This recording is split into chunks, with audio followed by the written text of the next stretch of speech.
Hello everyone, this is Parthiban welcomes you to SAP Views. இப்போ NEET 2024க்கு prepare பண்ணிகிட்டு இருக்கிற ஸ்டூடெண்ட்ஸினுடைய முக்கியமான குறிக்கோள் என்ன அப்படின்னா, என்னுடைய ட்ரீம் மெடிக்கல் காலேஜில் எனக்கு சீட்டு கிடைக்கணும் அப்படின்னு பெரும்பாலானோர் நினைப்பாங்க. அடுத்த தரப்பினரை பார்த்தீங்கன்னா, எனக்கு ஒரு கவர்மெண்ட் மெடிக்கல் காலேஜில் தமிழ்நாடு மெடிக்கல் கவுன்சிலிங்கில் கலந்துக்கிட்டு எனக்கு ஒரு கவர்மெண்ட் மெடிக்கல் காலேஜில் சீட்டு கிடைக்கணும் அப்படின்ற குறிக்கோளோட இன்னொரு சிலர் இருப்பாங்க.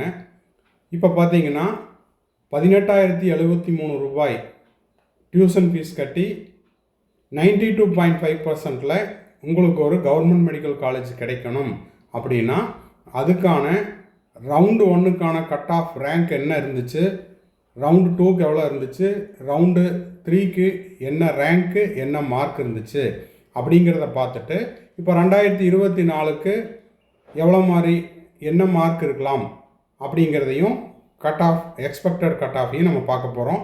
வீடியோவை ஸ்கிப் பண்ணாமல் கடைசி வரைக்கும் பாருங்கள்.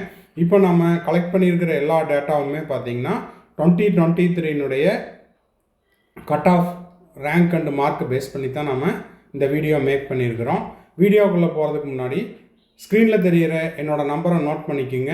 உங்களுக்கு ஆன்லைனில் NEET registration, online registration and application open ஆன டேட்லேருந்து அட்மிஷன் முடிகிற வரைக்குமான உங்களுக்கு கம்ப்ளீட் கைடன்ஸ் தேவைப்படுது. கவுன்சிலிங் ரெலவெண்ட்டான டவுட்ஸ் இருக்குது, காலேஜை ப்ரியாரிட்டி லிஸ்ட்டில் போடுறதுக்கான டவுட்ஸ் இருக்குது, அதுபோல் டாக்குமெண்ட்ஸ் அப்லோட் பண்ணுறதுலாம் டவுட்ஸ் இருக்குது அப்படின்னா ஸ்க்ரீனில் தெரிகிற என்னோடய நம்பருக்கு நீங்கள் கால் பண்ணி உங்களுக்கான டவுட்ஸையும் கைடன்ஸையும் த்ரூ பெய்டு சர்வீஸில் நீங்கள் கேட்டு தெரிந்து கொள்ளலாம். இதுக்கான ப்ரொசீஜர் என்ன அப்படிங்கிறதையும் நீங்கள் ஃபோன் பண்ணி கேட்டுக்கலாம். அதே போல் 2024க்கு ப்ரிப்பேர் பண்ணிகிட்ருக்கிற ஸ்டூடெண்ட்ஸ்க்கான ஸ்டடி மெட்டீரியல்ஸ் அண்ட் கொஸ்டின் பேப்பர்ஸையும் ப்ரொவைட் பண்ணிகிட்ருக்குறோம். தேவைப்படுறவங்க அந்த டீட்டெயில்ஸையும் எனக்கு நீங்கள் கால் பண்ணி கேட்டுக்கலாம். ஓகே, இப்போ பார்த்தீங்கன்னா 2023ஆம் ஆண்டிற்கான ரவுண்டு 1 கட் ஆஃப் என்ன, அது எந்த காலேஜில் முடிஞ்சிச்சு, ரவுண்டு 2னுடைய கட் ஆஃப் ரேங்க் என்ன, மார்க் என்ன, ரவுண்டு 3னுடைய கட் ஆஃப் மார்க் என்ன, ரேங்க் என்ன. இப்போது உங்கள் மைண்டில் ஒரு தெளிவான ஒரு குறிக்கோள் இருக்கணும். என்னது அப்படின்னா, இது ஒவ்வொரு ரவுண்டினுடைய க்ளோசிங் ரேங்க் அண்டு மார்க். எப்போவுமே உங்களுடைய எய்ம் அப்படிங்கிறது உச்சபட்சமாக என்ன இருக்கணுமோ அது இருக்கணும், அதாவது எய்ம் ஹையர். ஓகேங்களா? இது closing rank and closing mark. இப்போ நம்ம என்ன பண்ணலான்னா, ரவுண்டு 1 மட்டும் எடுத்துக்கலாம். ரவுண்டு 2, ரவுண்டு 3 அப்படிங்கிறது உங்களுக்கு ஃபஸ்ட் ரவுண்டில் செல்ஃப் ஃபைனான்ஸ் காலேஜ் கிடச்சி, அதன் பிறகு ரவுண்ட் 2ல் கவர்மெண்ட் காலேஜ் கிடச்சவங்க, இல்லைன்னா ரவுண்டு 3ல் கவர்மெண்ட் காலேஜ் கிடச்சவங்களா இருக்கலாம். ஸோ இப்போ நீங்கள் ப்ரிப்பேர் பண்ணும்போது ரவுண்டு 1னுடைய கட் ஆஃப் என்னமோ அதை பேஸ் பண்ணி படிங்க. இப்போ பார்த்தீங்கன்னா ஓப்பன் கேட்டகரிக்கு ரவுண்டு 1ல் 1325 ரேங்க்குக்கு கிடச்சிது. என்ன மார்க் அப்படின்னா 606க்கு கவர்மெண்ட் மெடிக்கல் காலேஜ் கடலூர் கிடச்சிதுங்க. அப்போது இதுதான் ஓசி கேட்டகரியினுடைய கடைசி ரேங்க்கு. ஓகேங்களா? அப்போது நம்ம சேனலை கண்டினியூஸாக பார்த்துட்ருக்கிறவங்களுக்கு தெரியும், மார்க் அப்படிங்கிறது எவ்ரி இயர் சேஞ்ச் ஆகிறது, மாற்றத்திற்கு உட்பட்டது.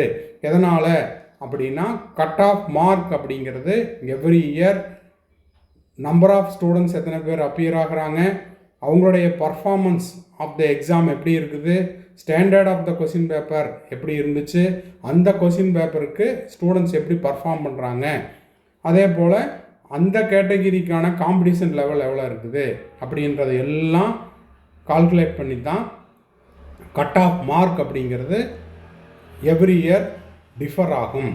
ஆனால் இந்த ரேங்க்குள்ளே நீங்கள் இருக்கிறீங்க அப்படின்னா டெஃபினட்டாக உங்களுக்கான சீட் கன்ஃபார்ம். அப்போ 1325 ரேங்க்குள்ளே ஓசி கேட்டகரியில் இருக்கிறீங்கன்னா நீங்கள் என்ன பண்ணலாம், ரவுண்டு 1லேயே சீட் எடுத்துடலாம்.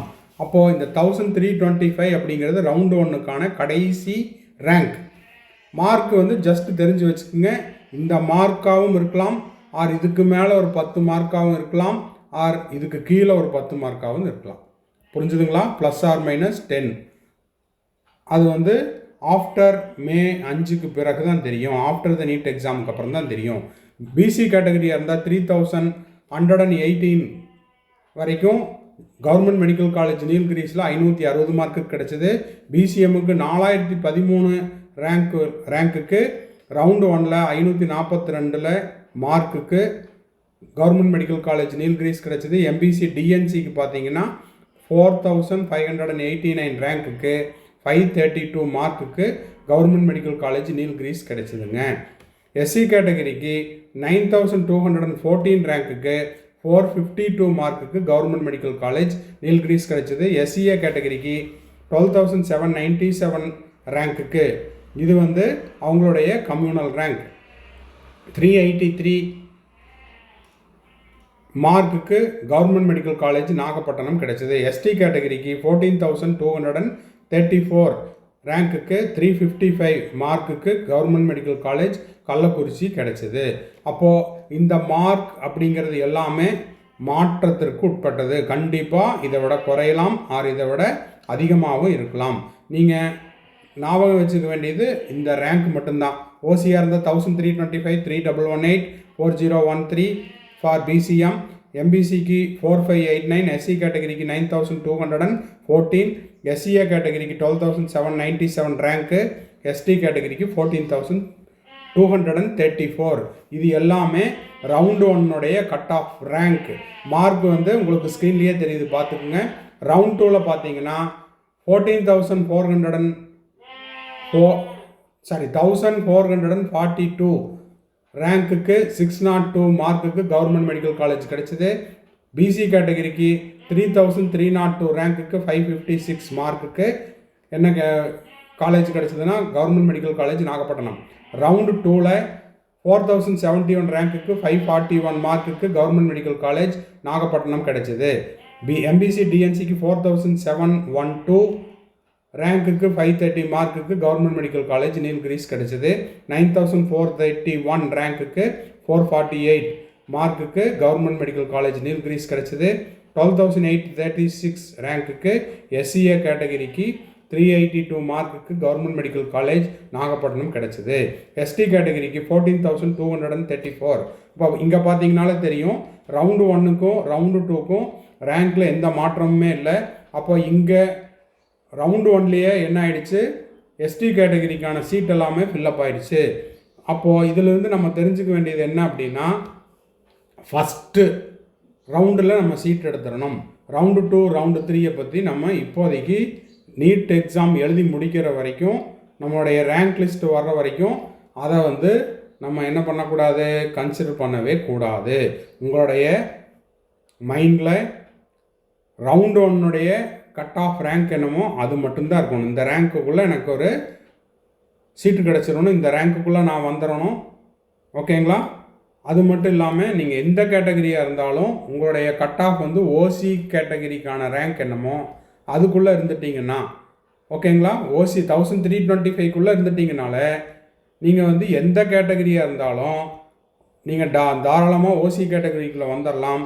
அது மட்டும் இல்லாமல் உங்களுடைய ஒரு சீட்டை வந்து உங்கள் கேட்டகரி ஸ்டூடெண்ட்டுக்கு அதை நீங்கள் என்ன பண்ணலாம், அவருக்கு வந்து விட்டு கொடுக்கலாம். புரிஞ்சுதுங்களா? உதாரணத்துக்கு நான் சொல்லணும் அப்படின்னா, நீங்கள் வந்து எம்பிசி கேட்டகரியில் இருக்கீங்க, ஓகேவா? நீங்கள் வந்து உங்கள் கட் ஆஃப் ரேங்கை விட அதிகமாக எடுத்துட்டீங்க, 1325 வந்துட்டீங்க. அப்படின்ற பட்சத்தில் எம்பிசியில் உங்களுக்கான ஒரு சீட்டு உங்கள் வகுப்பினரை சேர்ந்த இன்னொரு மாணவருக்கு கிடைப்பதற்கான வாய்ப்பு உள்ளது. அப்போது நீங்கள் உங்களுக்கான சீட்டையும் எடுத்துக்கலாம், உங்களோட சீட்டை உங்கள் கம்யூனிட்டியில் இருக்கக்கூடிய, உங்களுக்கு கீழே இருக்கக்கூடிய, உங்கள் கேட்டகரிக்கு கீழே இருக்கக்கூடிய, ஓகேங்களா, உங்களுக்கு கீழே இருக்கக்கூடிய, அதாவது உங்களுக்கு அடுத்து இருக்கக்கூடிய ஒரு மாணவருக்கு கிடைப்பதற்கான வாய்ப்பும் உள்ளது. அடுத்தது நம்ம பார்க்குறது ரவுண்டு 3. ஓசி கேட்டகரிக்கு 1442 602க்கு ஜிஎம்சி வெள்ளூர் கிடச்சிது. பிசி கேட்டகரிக்கு 3302 ரேங்க்குக்கு 556 மார்க்குக்கு கவர்மெண்ட் மெடிக்கல் காலேஜ் நீல்கிரிஸ் கிடச்சிது. பிசிஎம் கேட்டகரிக்கு 4071 ரேங்க்குக்கு 541 மார்க்குக்கு கவர்மெண்ட் மெடிக்கல் காலேஜ் நாகப்பட்டினம் கிடச்சிது. ரவுண்டு 3ல் எம்பிசி டிஎன்சிக்கு பார்த்தீங்கன்னா 4007 ரேங்க்குக்கு 530 மார்க்குக்கு ஜிஎம்சி நீல்கிரிஸ் கிடச்சிதுங்க. இது எல்லாமே ரவுண்டு 3க்கு தான். அப்போ நம்ம என்ன பண்ணணும், நேராக ரவுண்டு 1லேயே சீட் எடுத்துகிட்டு நம்ம போயிட்டு ரிலாக்ஸாக உட்காந்துக்கணும். அதுக்கப்புறம் அதை விட பெட்டரான காலேஜ் கிடச்சிது அப்படின்னா நீங்கள் ரீஅலாட்மெண்ட் வேணால் வாங்கிக்கலாமே ஒழிய ரவுண்டு 1ல் நம்மளுக்கு சீட்டு கிடைக்கல வெயிட் பண்ணி பார்க்கலாம் அப்படின்ற கான்செப்டோடு படிக்கக்கூடாது. உங்களுடைய மார்க்கு ரவுண்டு 1ல் ஓசி கேட்டகரிக்கான ரேங்க் என்னமோ அந்த ரேங்க்கு நீங்கள் இப்போவே வாங்கியிருந்துருக்கணும்.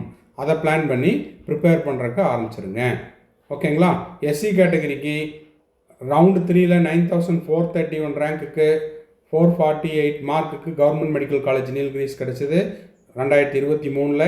எஸ்சிஏ கேட்டகரிக்கு 12836 ரேங்க்குக்கு 382 மார்க்குக்கு கவர்மெண்ட் மெடிக்கல் காலேஜ் நீல்கிரிஸ் கிடச்சிது. எஸ்டி கேட்டகரிக்கு 14234 ரேங்க்குக்கு 355 மார்க்குக்கு கவர்மெண்ட் மெடிக்கல் காலேஜ் கள்ளக்குறிச்சி கிடச்சிது. ஓகேங்களா? ஸோ இந்த வீடியோ உங்களுக்கு 2024 ப்ரிப்பேர் பண்ணிகிட்ருக்கிற நீட் ஆஸ்பிரன்ஸுக்கு உங்களுக்கான கட் ஆஃப் மார்க் ரேங்க் எவ்வளோ எடுத்தால் கிடைக்கும் அப்படிங்கிற ஒரு ஐடியா கிடச்சிருக்கும். ஸோ இதை பிளான் பண்ணிவிட்டு இப்போ இருந்து ரொம்ப விகரஸாக படிக்கிறதுக்கு ஆரம்பிச்சிருங்க. All the best. மறுபடியும் அடுத்த வீடியோவில் அடுத்த அப்டேட்டோட மீட் பண்ணுறேன். Till then bye, see you, have a nice day. இந்த வீடியோ உங்களுக்கு பிடிச்சிருந்ததுன்னா மறக்காமல் லைக் பண்ணுங்கள், ஷேர் பண்ணுங்கள், சப்ஸ்கிரைப் பண்ணுங்கள். Bye, see you, have a nice day.